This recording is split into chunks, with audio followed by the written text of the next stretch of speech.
everybody. Thanks for coming for season 2 of What Lights Your Fire. I'm really excited today. We have David with us, David from Triumph Coaching Group. Let us know a little bit about yourself and what brings you on What Lights Your Fire. Absolutely. So yeah, thanks for having me. I'm so happy to be here, Dee. But yes, I am here because coaching group is in my Kingdom Builders community is what lights my fire. It's helping small business owners succeed and surround them with a support system to help them grow instead of having to feel like they're on their own. Every successful athlete, every successful business owner, Fortune 500 company has a full support system around them to help them succeed.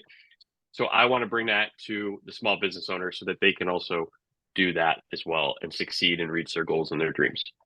I love that because being an entrepreneur, I can tell you, and I know we were just talking about this, it really is, it's a team sport. Even though you're doing it on your own, it really does take a village. And Yep. you have to find those like-minded people like yourself that really they want you to succeed. And it's not just a transactional, it's about building those meaningful relationships and really building on that. 100%.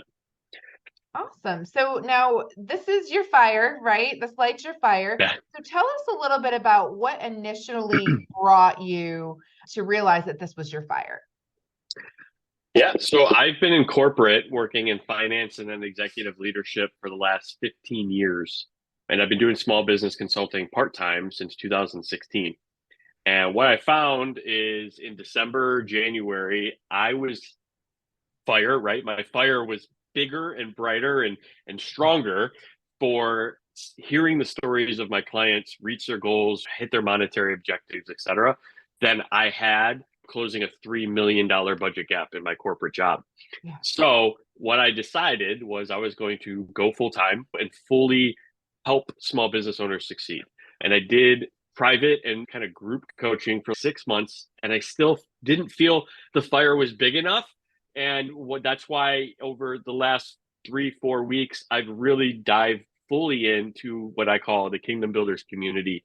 And it's really designed to help every small business owner. So from startup all the way to businesses that want to scale, it's an affordable way for them to invest in themselves and surround themselves with a support system, as we talked about, Right. to truly succeed. And that over the last few weeks has really lit my fire because I'm all in on it now. It's one of those things. Once you find your purpose, your true purpose, you are willing to do whatever it takes. And isn't that an incredible feeling too? I feel like as humans, that's what we do. We struggle to find where we fit and how we're going to show up in the world. And when you have your purpose and how you're going to show up in the world, it really does. I mean, it lights your fire, right? It lights you up and you want to spread that fire. You want other people to 100%. you. It's absolutely. And one of the things that I've had to learn is that you have to believe in your value and realize that, like, when somebody says no to you, that's fine. You know what they're missing out on, Yeah. and you just continue to push forward. If you just dwelled so much on every single no because you didn't believe in your true value, like, you get caught up in that and it brings you down. So if you're prepared with your value and know your worth, then, like, when somebody says no to you, that's their loss. It's not Yeah. your loss. And in fact, you just can continue to push forward to bring that value to somebody else. Yeah, I love that because I really think that when you do that, when you take that loss personally, which we all do at some point, it's Right. you're self-sabotaging yourself. You're getting in the way of your own greatness and you don't even know you're doing it half the time. Yep. That's great. So what is your earliest memory of when you decided, hey, you know what, this is my purpose. This is what I want to do for the rest of my life? Yeah, like I said, the earliest memory would be knowing that I needed to get out of corporate, You just like right. December, January. So I had a small business like 16, 17 years ago, early 20s, think I knew everything and didn't have a support system. And after 3 years, I just wasn't where I needed to be. So I ended up getting out of it, getting back into corporate. And in January, like December, January of this past year, that's when I was like, man, we need support systems for Yeah. small business owners and a full support system, not like some piecemeal here, piecemeal there. It's like, Right. how do you bring that full executive team experience to somebody who's just starting out Yeah. or somebody that wants to scale but doesn't have a lot of cash flow, but it wants to invest in themselves and they want to reach that next level. That's like the earliest memory is thinking back Yeah. on that in December, January, and realizing this is what I was missing when I was a small business owner. How do we bring that? And by hearing those stories of my clients saying, I'm so happy that I partnered with you, you helped me get to where I am, that's when I was like, I need to do this more. Right. Because So because it really, it makes it's just an incredible feeling knowing that you actually, even if it's just a little bit, that you help somebody be better.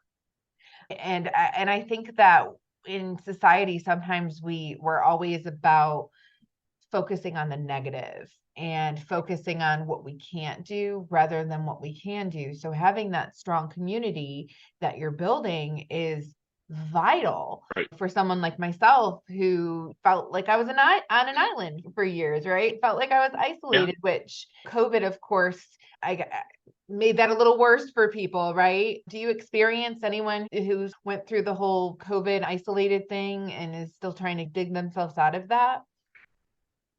A lot of people are because they're just trying to figure out like where's their place, Yeah. right? And the biggest thing for me is that COVID is the ability to do this, be virtual. Yeah. I think COVID really jumped forward the technology phase of business 10 to 15 years in a few months, and it's still here. So Yeah. it's how do you figure out without trying to put all your effort into like social media, how do you expand your network? And that's where it comes to working, virtual networking, finding Mhm. appropriate platforms, Right. and the ability to get out of fear and put yourself in front of people. And I think like for me, you may not seem that way, but I'm an introvert and I've had to push through that the last Yeah. like 4 months where I really was not a big networker. I never Yeah. networked, but the last 4 to 3.5, 4 months, I've really had to push myself out of that and make myself uncomfortable because as they say, you Yeah. know, all the greatest things are on the other side of fear and outside of your comfort zone. Yes. I really think that fear is the thief of happiness. I really do think that it is because, like you said, we stay on that side of fear because we don't want to move forward because we don't know what's on the other Right. side. And it's a little scary to know that, especially as an entrepreneur, you're afraid of going to the other side. You have to go to the other side, but then it's what if you fail? What if you Yeah. fail? What happens if you fail? And having that support system of, oh, hey, it's okay if you do fail. Figure out a way to make it so you don't fail again. Let's make this Right. into a growth opportunity. A hundred, a thousand. I'm not even gonna say 100%. I'm gonna say 1,000% 1,000%. because you have so many opportunities to learn Yeah. as long as it's up here. Yeah. And if you don't look at everything as a negative, and you look at it as an opportunity to grow and to learn, to expand, and then to kind of change, like you said, change your approach, Yep. you begin to see those opportunities instead of being like, "Oh, it's me." And that's one of the biggest things that I work with a lot of clients is how do you get out of your own head? How do you stop that downward spiral? And even it's a lot of times it gets outside of my so as business coaching and executive coaching, and that's why I'm looking to surround them with a full team. Like, how do you bring in life coaches, sales coaches, mindset coaches, Yeah. everything to them for a community function? Which I love that because I feel like that's definitely needed. I have coaches that I know that their expertise is financial coaching. And then I have coaches that I know that they're mindset coaching and in all different types. And as coaches, we can't fill all the boxes, right? Like we can only check some of them. Some of us can do quite a bit, but like myself, I would rather have someone who's doing financial coaching, for example. I don't do that.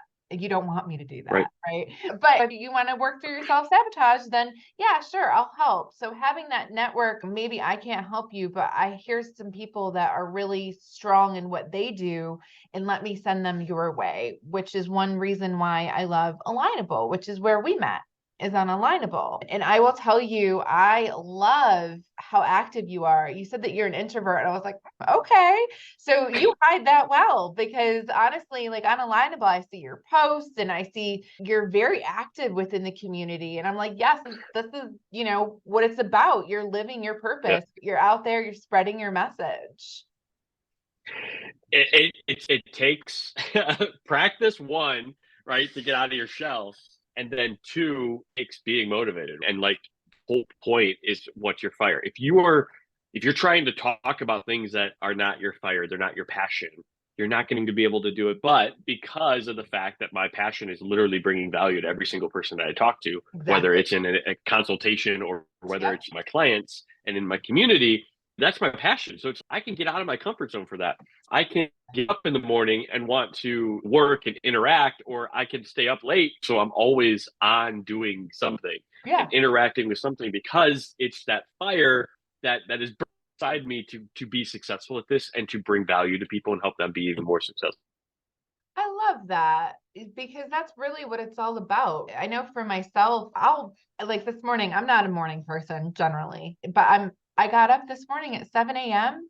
and I got excited. I went and I did my hair, got ready for this interview, and I just started working. And my husband's, it's 7 a.m. Like, why are you working already? Like, you don't have a thing until 10:45. It's because it's the fire that gets me excited. I want to do my work, right? I Yeah. want to help people because it fuels me inside. And I think that's a lot of what's missing, like in corporate, is there's just not that passion. They're not passionate about the work that they do. And small business owners, Yeah. because we're not taught in school how to maintain that fire, Right. right? So we're taught in school to learn a skill, go work for corporate, go do something for somebody else, and then become that worker bee. In small business, they leave corporate bee for somebody else, thinking, oh, I'll just do it for myself. And they have that fire at the beginning, right inside. But because they get so caught up, and if you're familiar with the E-Myth book, the three mindsets, Yeah. entrepreneur, manager, and technician, they get so caught up being the technician, doing the day to day because it's what's comfortable for them. It's what they've done for corporate all their lives, Yeah. that they lose their fire. They stop working 9 to 5, but they end up finding themselves working 9 a.m. to like midnight on their business, and they get burnt out. Yeah. And their fire, because of that, diminishes. It dwindles, right? It's not as bright as it used to be. People don't, you hear that all the time from entrepreneurs. I don't know if this is what I really want to do anymore, because they lost that fire from when they initially started. But if you can back yourself out of the technician and start working on your business again and start being that visionary as an entrepreneur, putting policies and procedures in place and delegation as a manager, Mhm. you actually can start rekindling that fire, the entire reason why you went into business Yeah. and started your company. Because what another great saying from the book is, if your business relies solely on you to earn income, you own a job, you don't own a business. So Right. that's where you have to start delegating and getting Yeah. and automating those processes with employees, with systems, so Right. that you can take a step back. You Yeah. can start taking time off and you still make money.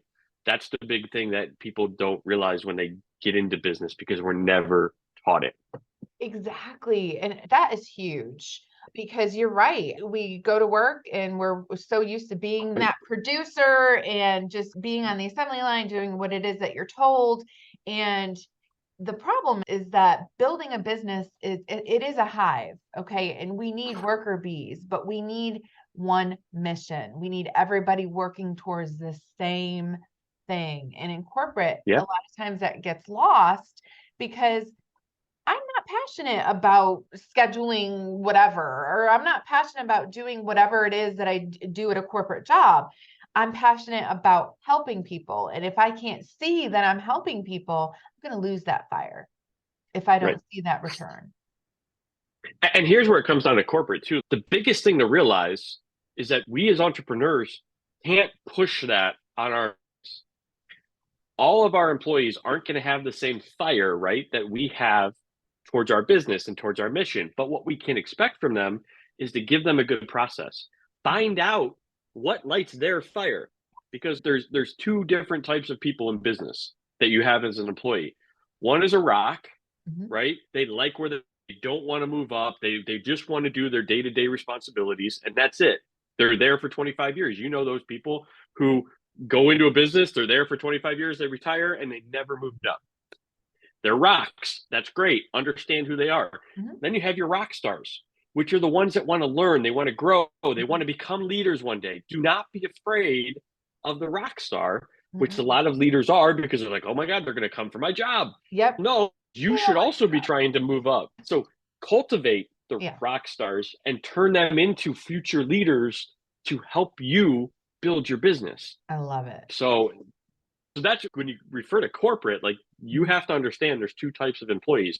There are. Don't try to push the rock to be a rock star.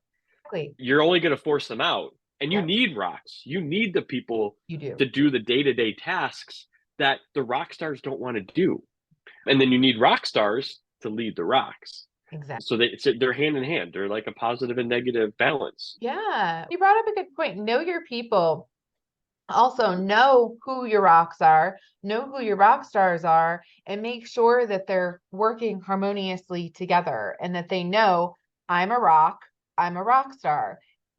I Yep. can't be a rock star without my rock, and I can't be a rock without my rock star. Because I think that especially now, it's very competition based in corporate, right? It's who's going to do what, and this person stepping on this person's toes, and this person needs to stay in their lane, and so on and so forth. Yeah. And it's really about knowing your people and knowing what they're going to bring to the table, what they have to bring to the table. And yes, for helping them be better, but not trying to force a rock to be a rock star or a rock star to be a rock, because that's when that emotional trauma happens in the workplace as well, is when you're pushing people to be something that they're not. Right. And here's the other thing with that too. You also have to realize that people are in your business to get you where their comfort zone is. If you are trying to go beyond their comfort zone, so you need new automations and you have people that are rocks that aren't comfortable with the new automations and are holding you back, you may have to let them go Yeah. to get yourself forward. Don't feel it sucks because I feel bad. I also have empathy for people. But if they aren't willing to change themselves to get the business further, Yeah. you can't hold yourself back to keep this one person employed. I agree. Like sometimes you can help them in other ways.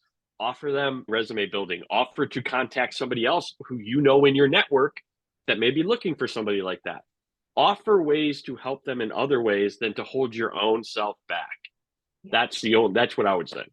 And that's great advice. I feel like often we find people that they're good in one role, and then we try to have them, for example, we'll say like a nurse is really good at being a nurse, but then we want them to be a manager or we want them to be a leader. You can't just expect someone who's been a nurse for X amount of time to just know exactly how to be a leader or a manager or anything like that without the proper training. So also provide them with the tools for what it is that they want, and don't just promote just because they're good at their job, because they're good at that job. That doesn't mean that they're going to be good at other jobs, especially if there's no training.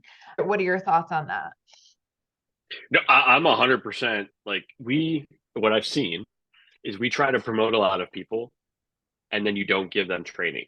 Yes. Like there are people that they're rock stars, but you haven't trained them to be a leader, Right. right? And you don't surround them with the resources.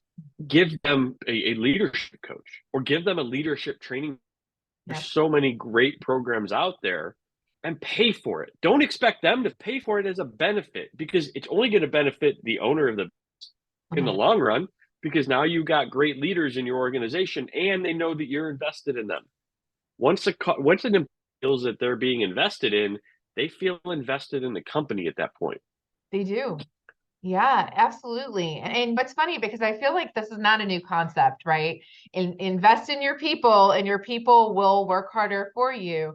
And somehow there has been a disconnect. And I appreciate your work for trying to close that gap, because I think that closing that gap is really important. So, what are some of the challenges that you've encountered just on your journey to finding your passion, and how have you overcome these challenges? That's a good question. Comfortability is a big challenge for everybody to get over. especially for me, I was in corporate. I had a great paying job, six figures, and being willing to get out of that comfort zone and give it up to focus on starting over is a big obstacle for a lot of people to get over. You got to surround yourself with people that understand that too, but you also got to believe, right? And I think a lot of times we have a lot of as humans, we like to thought process a lot, Right. because we have so many different motivations and you have so many different people saying different things. Right. You have to find time with yourself first to Right. truly define what is your destination. Yeah. What do you want to accomplish? Don't worry about what your spouse says or my dad says or your family Yep. member says, or your boss says. You have to figure out you first and understand and build a roadmap towards that destination. Otherwise, you're just blindly going through life, allowing everybody else to determine where you should go. Yeah. And you're never going to feel like you have any fire in your life. And in reality, there's a lot of people like that out there, and Oh, it sucks. yeah. Yeah. Right. I want to say that the Um, big majority of people fall in there. yeah. Yeah. We all have people in our own personal lives too that we can look at and say, yeah, they have no fire. Mhm. And a lot, it comes down to they just don't know what they want, or they're holding themselves back with negative mindset or fear.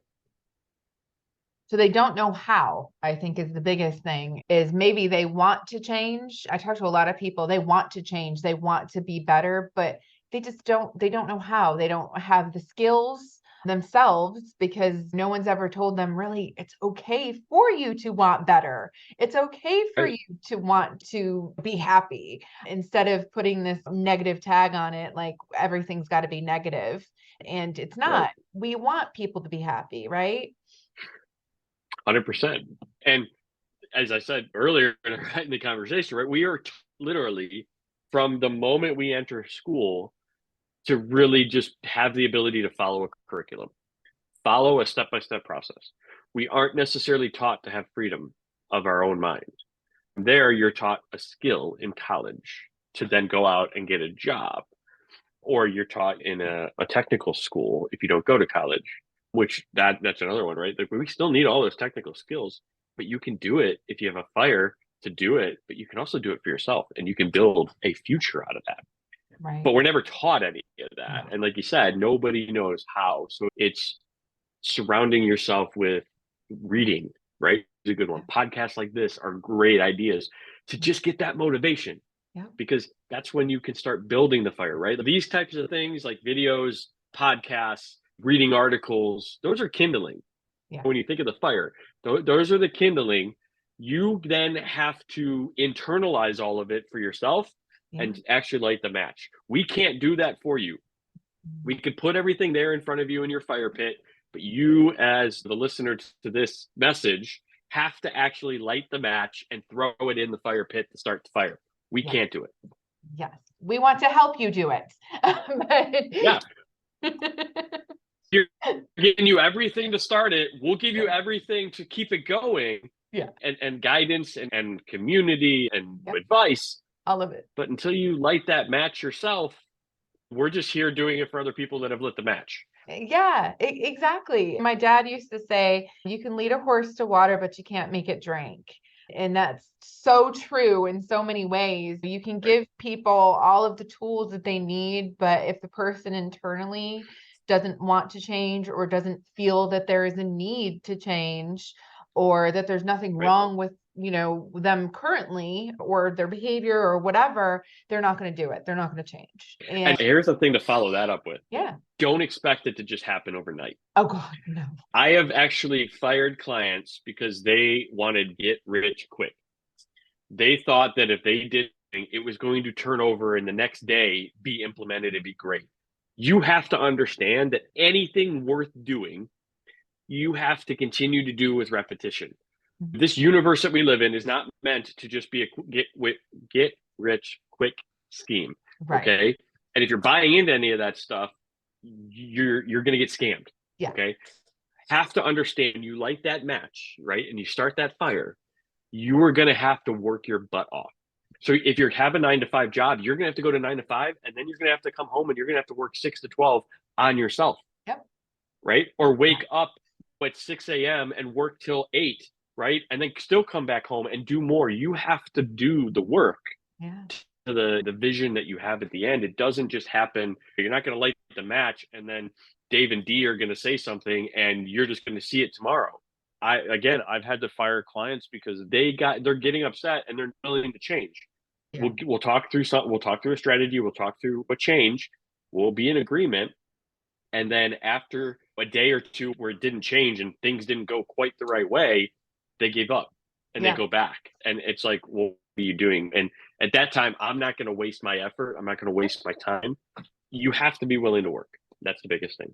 Yeah, no, I completely agree. I tend to tell my clients when I'm working with them, the work that I do, it's not easy.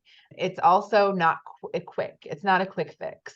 You're going to have to work really hard for about 6 months to a year, depending on what it is that we're changing. And you're going to have Right. to thoughtfully and intentionally do the work. And if you're not going to do that, then you're only going to get results based on what it is that you put in. So if you don't put Right. the work in, you're not going to get the results. And I, as a coach, I only want to work with serious clients. I only want to work with people that notice, hey, I need to change. There's something that's not right here. I am not reaching my full potential and I want to change. And there's several coaches that will work with individuals that let's just half-ass it. And I'm just not a half-ass person. Well, and here's the problem with that, right? Is that then as us who are dedicated to people's success, you get the client that's, I worked with a coach, I paid him for a year. The coach themselves wasn't dedicated. They're just collecting a check at that point. They're like, I'll tell you stuff, but I know you're not going to do it. I want clients that are bought in. Yeah. It takes repetition. That's why when I was developing the community, the first thing I tell them to do is to go to their calendar and they're blocking out 2 to 3 hours a week. Yeah. Because if you don't block it out, you're never going to do it. And a priority, do not let anything overtake that time. So if it's Monday morning from 8 to 11, every Monday morning, you're going to set yourself time aside to work on yourself and your business. Yeah. Or if you're in a corporate world to work on yourself, do it. Because if you block it out, it's never going to happen. You're going to say you're going to do it, but you're never going to do it. And then you have to dedicate yourself to not letting other things overtake that time. Yeah. So if you're in corporate and you have that time blocked out, don't let your boss tell you, hey, I need you to work at this meeting. Or don't schedule it when there's typically a recurring meeting at that time. Right. Schedule a time where you're never going to get interrupted. Exactly. And that's really good advice. And I will say that I still do that now, where I have 15 minutes every day on my calendar just to remind me to breathe, just remind me to step away and do something else. Because as much as I love my work, there's frustrating points for everybody. There's frustrating points. So I remind myself to tap into my sage and not my self-saboteurs and take a second or take a few minutes, go downstairs, get some coffee, walk around. I love swimming during the summer. Take a break, 30 minutes, 40 minutes, do a few laps, do whatever you need to do that is just about you. It's self-care. It's about you. It's about your progress and taking everything away. I won't bring my phone with me for a few times because I know if I have a phone attached to me, David sends me a message and says, hey, Dee, great podcast. I'm going to be like, yes, no, Dave, you can wait. You can wait until after my stage. And I think that's really important as well. Absolutely. It comes down to that. It's funny because I was actually just thinking about this on my drive home from dropping my daughter off at camp. It comes down to you have to take care of yourself first. Think of an airplane. Yep. There is a reason why they tell you to put your mask on first before helping anybody else. Exactly. Because if you can't breathe, you are zero help. You have to take care of yourself first. And if you don't do it, everything else is never going to fall in line. Exactly. And nobody wants to live like that, like, don't you want to be happy? I mean, I know I do. Yeah. So take care of yourself. 100%.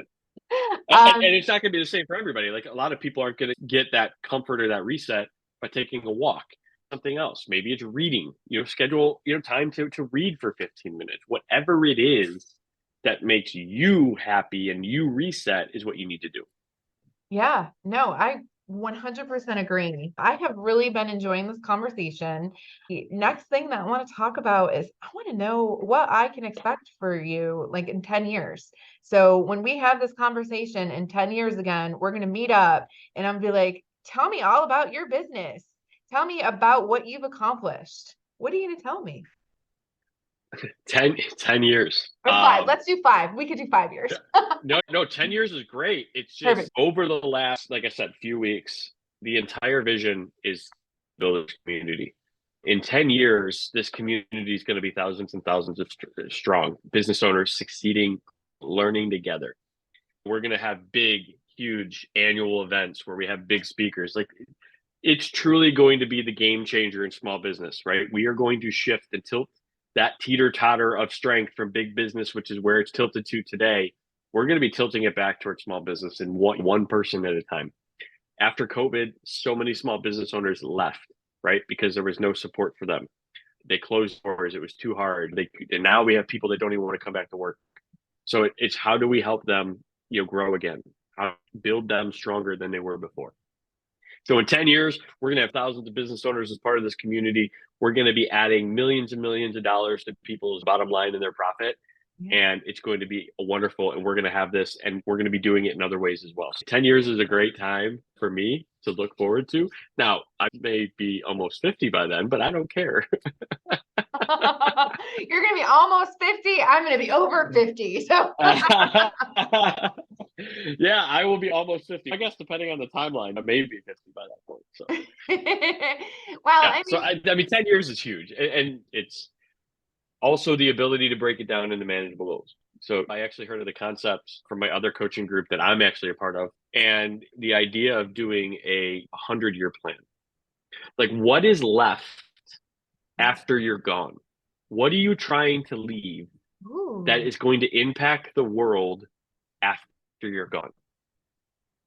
Think of that and then start backtracking and building milestones. Then you can build 10 years, 5 years. But truly, like that's what really it was a crazy thought to think of because we never are asked that. We're asked, what's your next year budget? What's your goals for the next 12 months? How about what's your 100-year plan? What do you want to leave when you're gone? What do you want your grandchildren's children, your great grandchildren, and your great grandchildren to know about you? And if it's nothing, then you absolutely have zero fire. But if you have a really big passion like myself, that's where I haven't gotten to that point with the Kingdom Builders community. But I need to do it because I need to understand what am I working towards? What's that legacy that I'm building so that it's left after I'm long gone? Yeah, I love that so much because I talk about that. I know you've heard me talk about what's the world going to look like?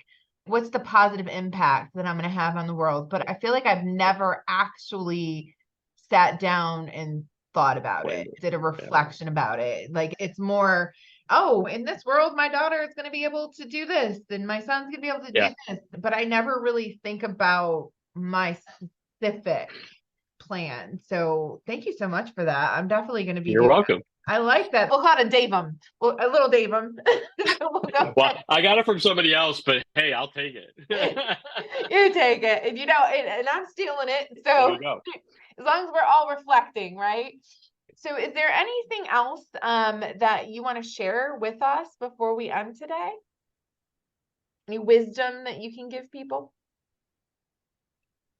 Yeah. Believe in yourself. Big.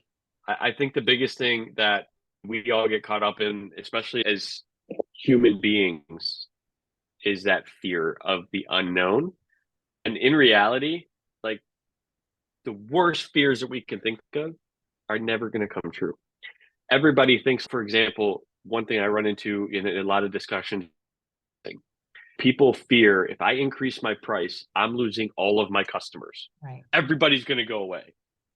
And in reality, the chance of that happening is lower than you getting struck by lightning like 3 times. You may lose a few, but in reality, that's fine because now you have those few less customers to worry about. But because you raise your price, you're making more money. So you have to be willing to believe in yourself and not let fear dictate your decisions. And through repetition, identifying when fear is dictating your decisions. Yeah. That's my big, and then obviously surround yourself with a support system.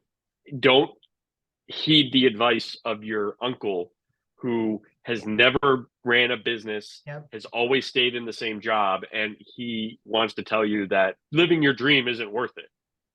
Living your dream is worth it. It is. It may be hard and it may take a lot of work, but nobody else truly understands what you're working towards except yourself. So believe in yourself, surround yourself with people that are like-minded, that will support you, that aren't yes people. I'm not saying surround yourself with a bunch of yes people. No. I'm saying surround yourself with people that are going to call you out on your shit, but also push you forward.